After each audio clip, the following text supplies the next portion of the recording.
What's going on, guys, and welcome to another episode of Loot Chest on Tasty Loot Gaming, the show where we talk about a random topic in gaming. My name's Seth. I'm Chevy. And on this episode of Loot Chest, we're going to try something different, a series I'd like to start doing in Loot Chest, where we talk about a specific genre in gaming, and we talk about our favorite games within that genre. So we'll be revisiting quite a bit. This episode we're going to be talking about platformers. Now, just so we're all on the same page, what we consider a platformer is a game where the platforming, jumping from one area to another, is at least 50%, if not the major focus of the game. So combat is less important. So obviously think about the classic games like Mario, all the way up to like Super Meat Boy. Also, real quick reminder, make sure to play Zombie and Dead Star on PlayStation Plus. Come back at the end of the month. We'll be talking about it on Plus Club. Let's get into it. I'm going to go with my first pick real quick. It's not a classic. It's actually a newer game that really surprised me, but has already become one of my favorite platformers of all time. The game's called Grow Home. It was actually free for a little bit on PlayStation Plus, so hopefully you guys got a chance to play that. But this game actually kind of blew my mind. I wasn't expecting as much from it as I got from it. It is a platformer like any other. You jump from place to place. But the cool thing about it was you plant seeds because you're trying to get back to a spaceship in space. Right. And each seed grows, but you get to actually guide where the plant grows. So as you keep continuing the game and going up further and further, you're actually creating the landscape. It's almost procedurally generated, except for it's not. You're the one creating it. That aspect of it was really neat, really expressive. It was one of Ubisoft's pet projects that they do every once in a while. It only is like a 2-hour-long game. But it left me feeling like I wanted more from this game. I would love a Grow Home 2 with a more expansive game full of more content, maybe new worlds. But the thing I loved about it a lot is, first off, the charming nature of it, the simplistic yet kind of intricate controls. I liked that you had to press buttons to climb things, and you got small upgrades like a booster and stuff that made the platforming a little easier. But it had a lot of like floating areas as you got further and further up. And it wasn't necessarily a really hard game, but just overall really fun. And I felt like I was actually shaping the world. Did you ever play this? I did not. At all? Have you seen anything on it? Well, yeah. I mean, we did a video on it. Yeah. So. Did it look interesting? Yeah, it did. I had the intentions to play it, but I just never ended up getting around to it. So, though I do enjoy stuff like that from time to time. Though it's nice to be able to have a game that you can just kind of sit down and like knock out in a couple hours. So that was the thing that was great about it, is like I have a real short attention span, especially since I buy every game that comes out. I'm constantly fucking changing games I'm playing. I mean, a couple of them I'll revisit, like Warframe, but like a lot of the times I'm just kind of going. And I find myself not finishing games. yeah, I mean, that I'm about to beat Quantum Break is awesome. Because first off, the game's great, but secondly, it's nice to just fucking beat a game. Yeah. I have Dark Souls 3 I'm playing right now. Fucking love it. I don't know if I'm going to beat it. I'd love to, but, there's like 5 games coming out next month. So it was nice to play a game that, like, there's actually a foreseeable end. And when I beat it, it felt good. I wanted to replay the game. I would replay it again just because of that changing the world as you play it aspect makes it interesting. But yeah, I would just really like a sequel. I really enjoyed it. I highly suggest it to anybody who enjoys platforming games. I think you should try it at some point. Yeah. Really short game. But yeah, that's my first pick. What's yours? So I'm actually going to go with a newer game as well. Not super new, but I'm going to go with Fez. Oh, yeah. I didn't know you played that. I beat it. You did? Yeah. When the fuck did you play Fez? I got it on my PS4. So. Oh. Yeah, I played a little bit. Yeah. Anyway. So, I mean, the thing, I'd heard a lot about the game, and I watched a little bit of it when it was in production. And I always thought the aspect of, like, solving the world, essentially, by being able to, like, actually spin it and that actually mattering was an interesting concept, but I didn't really fully grasp what that was going to entail until I actually played the game. The art style is really neat. The worlds are very well crafted. The puzzles are very well done, and the secrets are super hard to figure out. I found myself cheating a few times and having to look a couple up. I did play this game in I think 2 sittings, and I completely beat it. Wow. Because I just wanted to see the world. So Yeah, I had no idea you even played that, let alone beat it. Yeah. I play a little bit. I like the idea, but it's kind of puzzly. It is. And puzzles kind of deter me because not necessarily the difficulty of them, but the pacing and flow of a game is Yeah. slowed to me when I have to find like a wall to find a way past it.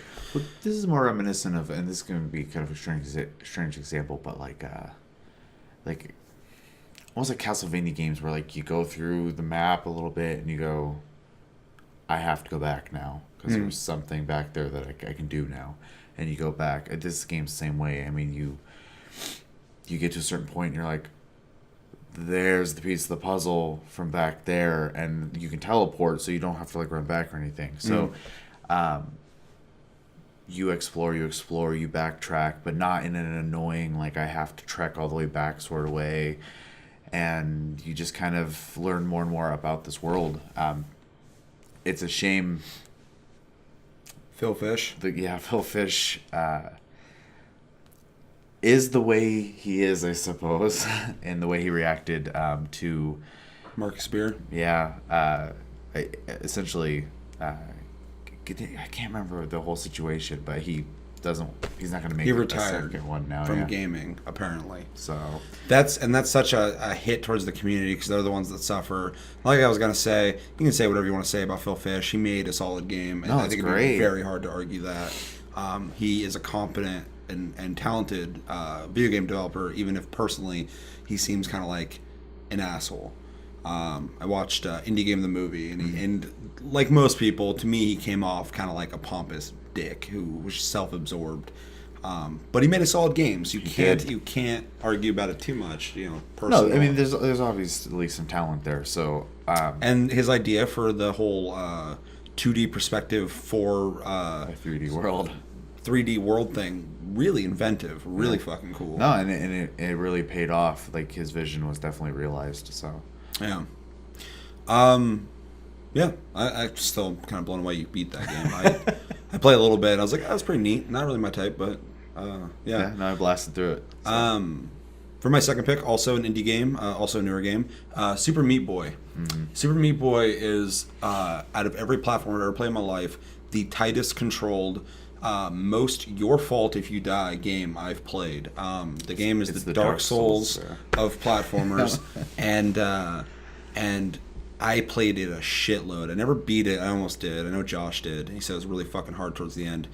It's one of the only games that like I wanted to rage quit because that's really hard for me to do. I typically don't let things piss me off too much. That and Trials, fucking whew. But Super Meat Boy is super simplistic looking, but the platforming is so addictive it becomes almost muscle memory the way you play it. Like it's less about what you're seeing visually and more about remembering your movements as you went through the level and slightly correcting every little movement you did until you get through the level. Yeah. But just the way it plays is just top notch. They really nailed it. That was like one of the first like big indie games before the indie game thing really happened. Right at the beginning of the surge. Yeah. But yeah, it's a game I hold really high on that genre. They did a great job. I'm really surprised they haven't made a second one yet. I think they've made games since then, though. I know somebody who worked on The Binding of Isaac, same art style, so it might have been the same artist. But yeah, really solid game. Love that game. I'd tell people to play it, but I'm sure they already have. You played it? I did. And you like it? I enjoy it a lot. It's actually, when we do these, we usually have a list with some extras just in case we have a same title. This is one of those same titles. So, yeah. It's on my list. It's one of those. It's one of the top platformers out there for sure. And like you said, it is the Demon or Dark Souls of the platforming world. You are at fault when you screw up. So yeah, a lot of games, like even in Mario, I'll do something and something will happen. I'm like, what the fuck was that? Yeah. And like I'm like, God damn it. But like in that game, anytime you die, like I'm just like, God damn it, like to myself, just like fuck, okay, fuck, okay, fuck. And like I get through, I'm like, yes, like it's almost like I'm battling myself on that game, just because the game allows you with so much control that you are controlling when you die. Yes. If that makes sense. But yeah, really solid game. I think the community's also spoken on that. I think a lot of people really like that game. So, Yeah, absolutely. What's your second pick? My second pick, he said Super Meat Boy, is Sonic Adventure. Oh shit! Yeah, yeah. Yeah. We both grew up, obviously. We grew up with a Sega Genesis. We played every single Sonic game, including the spin-offs. And then Spinball. And when the Dreamcast came out, we got that day one, and we got Sonic Adventure. And Blue Stinger. And it was the best thing that ever happened to Sonic. Like, yeah. It was everything you loved about Sonic the Hedgehog in a 3D world with voice acting and story and multiple characters to play through, and then that sweet Chow mini game that came with it. Just had a lot to offer for its time. Ever since then, Sonic is this just sour taste afterwards, because they just improved moment of greatness. They nailed it, and then they just fucking stopped. So it's a bummer. That game, I mean, I could still go back and play that game. So. Oh, me too. I mean, that's one of the reasons why I remember it so fondly. Is like, it was just solid. It was fun. It was cool. At the time, it was one of the best looking games I'd ever seen. The fast pacedness of it, the part where you run down the side of the building. At the time, I'd never played a game that like did crazy shit like that.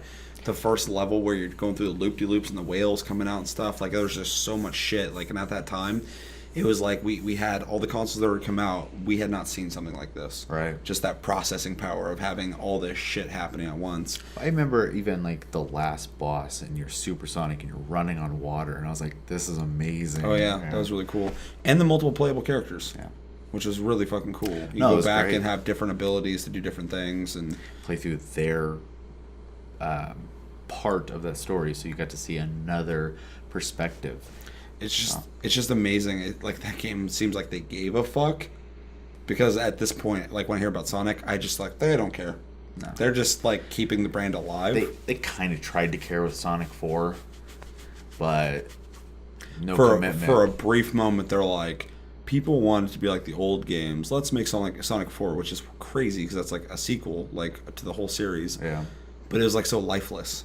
Yeah. You could see like the ideas were similar to the original, but service. like, yeah, exactly. But they didn't care. They didn't give a fuck. Yeah. But no, Sonic Adventure, I mean, that probably, it's not on my list, but that's definitely a runner-up. I didn't think about it. I mean, I love that game to death. Yeah. Yeah. Anything else on that? I mean, that's it for that game, so.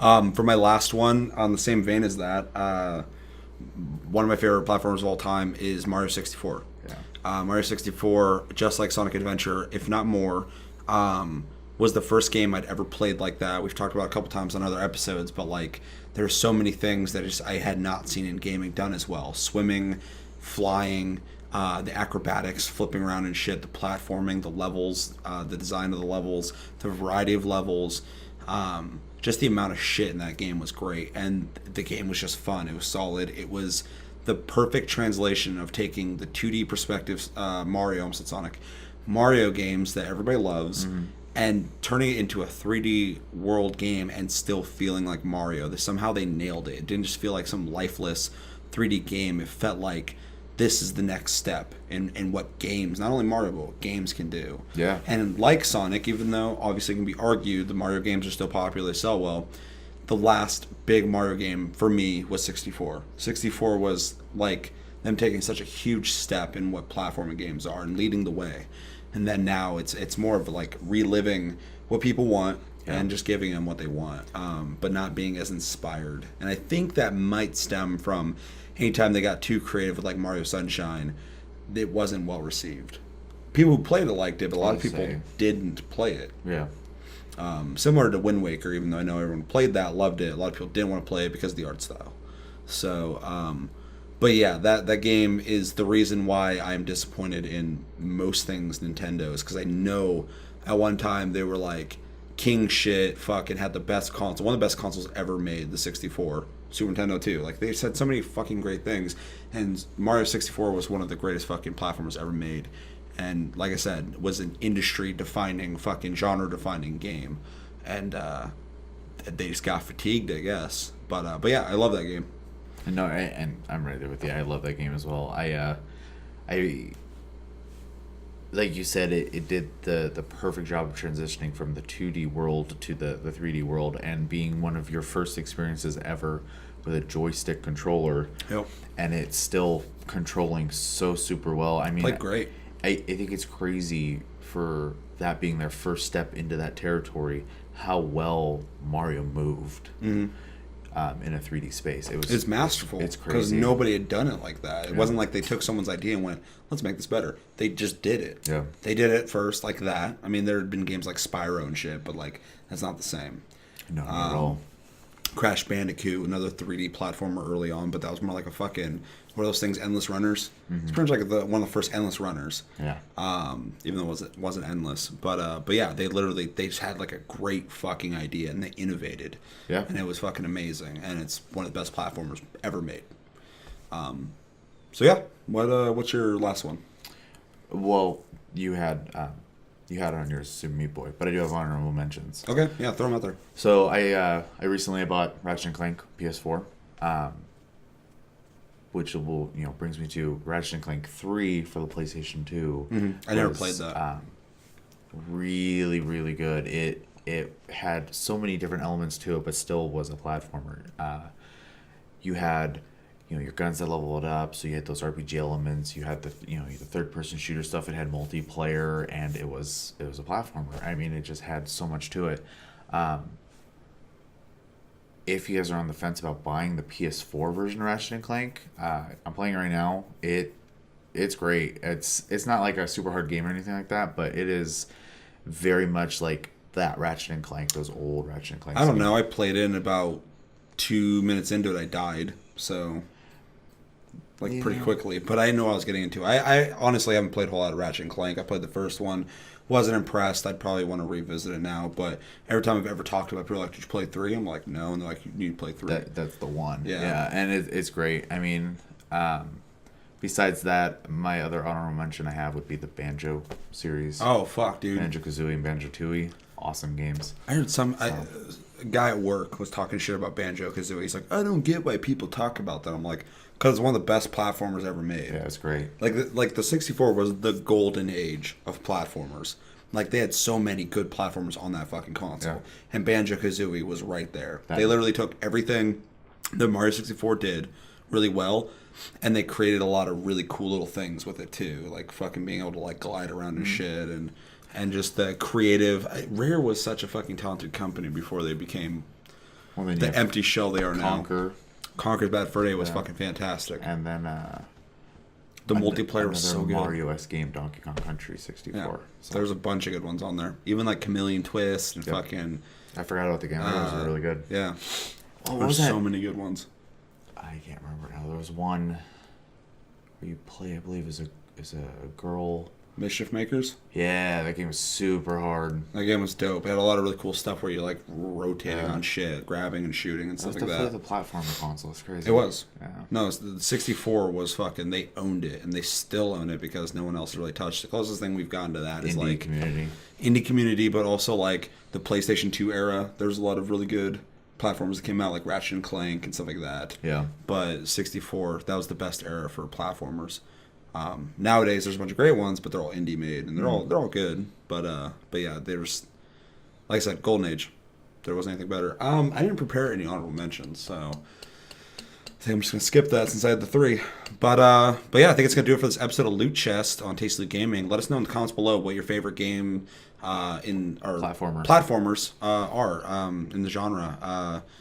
Yeah, I'm really curious about that because I feel like we probably skipped a bunch of them. There's so many of them. We rapid fired a bunch at the end there, even. So I mean, there's a ton of them out there. So yeah, so let us know. But that's gonna do it for this episode. As always, thank you for watching. Make sure to like and subscribe if you enjoyed this episode. Make sure to check out our other episodes. We have a bunch of them.